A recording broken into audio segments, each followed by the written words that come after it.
हम पढ़ रहे हैं class 10 chemistry chapter 2 acids bases and salts. आज का जो हमारा टॉपिक है वो है यूजेस ऑफ बेस। बेस का हमारे डेली लाइफ में क्या यूज है, इंडस्ट्रियल यूज क्या है, इसको हम आज चर्चा करेंगे। तो शुरू करते हैं सबसे ज्यादा पॉपुलर और सबसे ज्यादा जरूरी बेस जो कि एक स्ट्रॉन्ग बेस है NaOH से। NaOH का यूज काफी सारी चीजों में होता है, काफी सारी इंडस्ट्रियल इक्विपमेंट्स जो होते हैं, जैसे जो कमोडिटीज हम लोग यूज करते हैं such as soap, rayon, paper, ये किसकी मदद से बनती हैं? ये NaOH की मदद से बनती हैं। Soap which we use in our daily life, जो साबुन हम रोज यूज करते हैं उसमें भी NaOH का बहुत बड़ा योगदान होता है, इवन KOH का भी होता है। Rayon which is a very popular synthetic fibre use in to make bags, shoes, ropes, काफी सारी चीजें बनती हैं सिंथेटिक फाइबर से। नेक्स्ट पेपर, जो पेपर हमारा बुक का होता है, कॉपीज, ये सारी न्यूज पेपर्स, इन सबको बनाने में NaOH का बहुत बड़ा योगदान है। नेक्स्ट आता है हमारा CaOH, calcium hydroxide. Calcium hydroxide को हम यूज करते हैं as bleaching powder. Bleaching powder किसमें यूज होता है? डिसइंफेक्टेंट के तौर पे।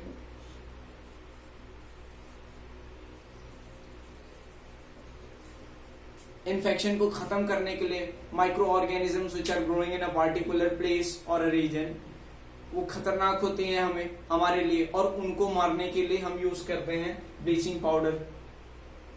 इवन हम ड्रिंकिंग वाटर में भी यूज करते हैं। शहरों में कई बार देखा गया है, जो प्रोसेस होता है उसको पानी को साफ करने का, फिल्ट्रेशन का, उसमें ब्लीचिंग पाउडर का बहुत बड़ा योगदान होता है। नेक्स्ट आता है MgOH। ये ध्यान देना, ये दोनों वीक बेस है। MgOH जो है एज एन एंटासिड यूज होता है। अब बात आती है एंटासिड क्या होता है। देखो, जहां जहां एंड लग जाए ना तो समझ लो विपरीत, एसिड का विपरीत। एंड लग गया, एंड एसिड, एसिड का विपरीत, मतलब एसिड के ऑपोजिट काम करेगा MgOH। ऑब्वियसली काम करेगा। एसिड से अगर हम MgOH को रिएक्ट कराते हैं, MgOH क्या है? बेस है, तो क्या होगा? सॉल्ट और वाटर बनेगा। तो देखो, अब बात आती है कि हमारा यूज क्या है, एंटासिड का मतलब क्या है। एंटासिड मैंने यहां पे लिख दिया है, is a chemical naturally a mild base. Mild का मतलब होता है ज्यादा हानिकारक नहीं। Mild base use to eradicate the effect of acidity in our stomach, usually cause due to overeating, या फिर बहुत ज्यादा हम देखते हैं कि कई बार शादी वगैरह में जाते हैं तो, या फिर if the food item is prepared which is very delicious, बहुत ज्यादा खा लेते हैं इस वजह से। And if the food is spicy, तो इस वजह से क्या होता है, हमारे पेट में एसिडिटी हो जाती है। Acidity is a situation when the amount of acid, HCl हमारे पेट में होता है, स्टमक में हमारे HCl एसिड होता है, उसका pH वैल्यू 1 से लेकर के 2 तक होता है, बहुत ज्यादा हानिकारक है। मैं ये भी बताऊंगा जब बायो पढ़ाऊंगा, तो उसमें ये बताऊंगा कि किस तरीके से इतना लो pH वैल्यू का एसिड रहने के बावजूद हमारा पेट जल नहीं रहा है। तो बहुत इंटरेस्टिंग चीजें हैं ये सब। तो मैं बता रहा था कि किस तरीके से एसिडिटी होता है। तो जब एसिड का कंटेंट हमारे स्टमक में ज्यादा हो जाता है, बढ़ जाता है कॉन्सेंट्रेशन, तो उस समय एसिडिटी होता है। मिनिमम लेवल से या फिर ऑप्टिमम लेवल से बढ़ करके ज्यादा हो जाए तो एसिडिटी होता है। एसिडिटी को ऐसे कह सकते हैं हार्ट बर्न। जब कच्ची डकार आती है, उसके साथ साथ हम देखते हैं कई बार खाना भी निकल जाता है बाहर, और उसके साथ साथ ऐसा लगता है कि पूरा गले से लेकर के पूरा चेस्ट एरिया पूरा जल गया। This is nothing but acidity. Acidity में होता क्या है, वो एसिड हमारे पेट के बाहर निकलता है।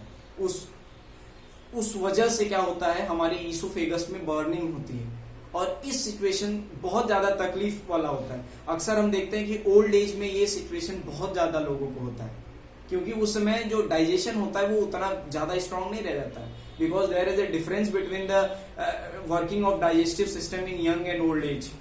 तो उस केस में क्या होता है, लोगों को जनरली प्रेफर किया जाता है, उनको बोला जाता है कि या तो आप कम स्पाइसी फूड खाइए, या तो आप उतना ज्यादा प्रेफर मत करिए कि ज्यादा खा लीजिए और उसके बाद फिर ऐसी सिचुएशन बने।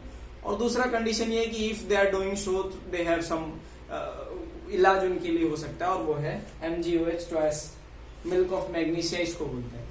मिल्क ऑफ मैग्नीशिया हमारे यहाँ कोई इतना नहीं यूज होता है, हमारे यहाँ इनो यूज होता है। आप सब लोग जानते हो इनो 6 सेकंड में काम शुरू करता है, तो वही यहाँ यूज होता है। लेकिन अक्सर जैसे अगर हम यूएसए वगैरह में देखें तो वहां पे मिल्क ऑफ मैग्नीशिया का बहुत पॉपुलर यूज है। वहां पे milk of magnesia is milky in colour, लेकिन मिल्क से कहीं गुना ज्यादा गाढ़ा होता है, डेंसिटी ज्यादा होती है, और उसको हम क्या करते हैं, लेते हैं, पीते हैं उसको। तो उससे क्या होता है, हमारे वो क्या है, बेस है, और जब हमारी स्टमक के अंदर जाएगा तो वो एसिड है, तो बेस एसिड के साथ रिएक्ट कर गया और इफेक्ट को नलिफाई कर दिया और हम बच गए, एकदम स्वस्थ हो गए फिर से। तो ये हमारा रहा कि किस तरीके से, छोटा सा हो सकता है कि आप टॉपिक से डेविएट हो गए हो, लेकिन डेविएट नहीं हुए, ये बायो में थोड़ा सा है, मैंने बता दिया अभी। तो भाई कल जो करना है वो आज ही कर लिया, अच्छी बात है।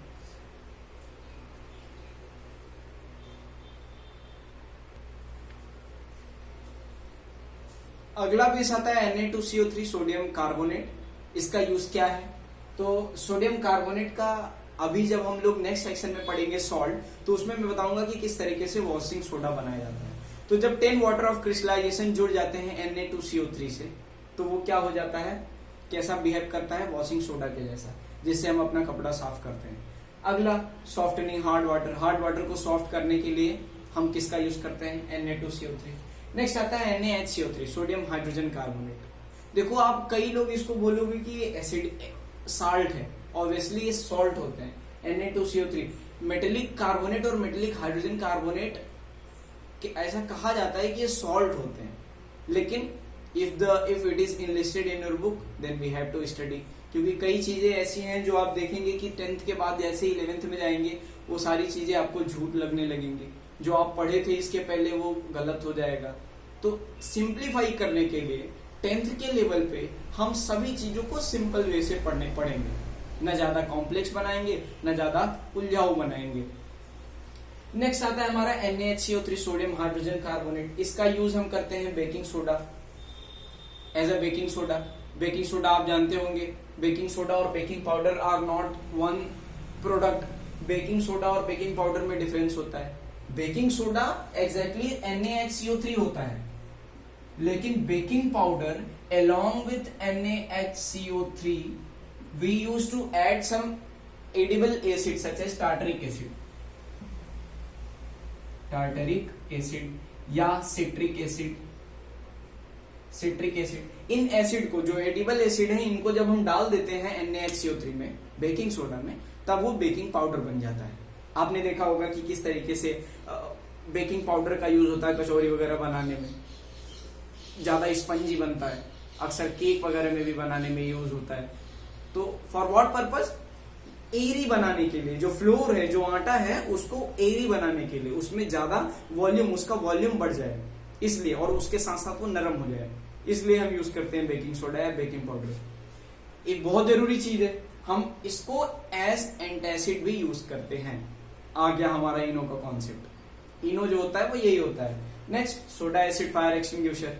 हम सबके बारे में चर्चा करेंगे, डोंट बी हेजिटेटेड और कंफ्यूज कि भैया क्या बता रहे हैं, बस ऐसे समझो ये अभी ओवरव्यू है, ये यूजेस बता रहा हूं मैं। जब बाद में हम लोग सेक्शन शुरू करेंगे ना, तो उसमें बहुत अच्छे से चर्चा करेंगे सबके बारे में। अभी के लिए इतना ही, थैंक यू वेरी मच।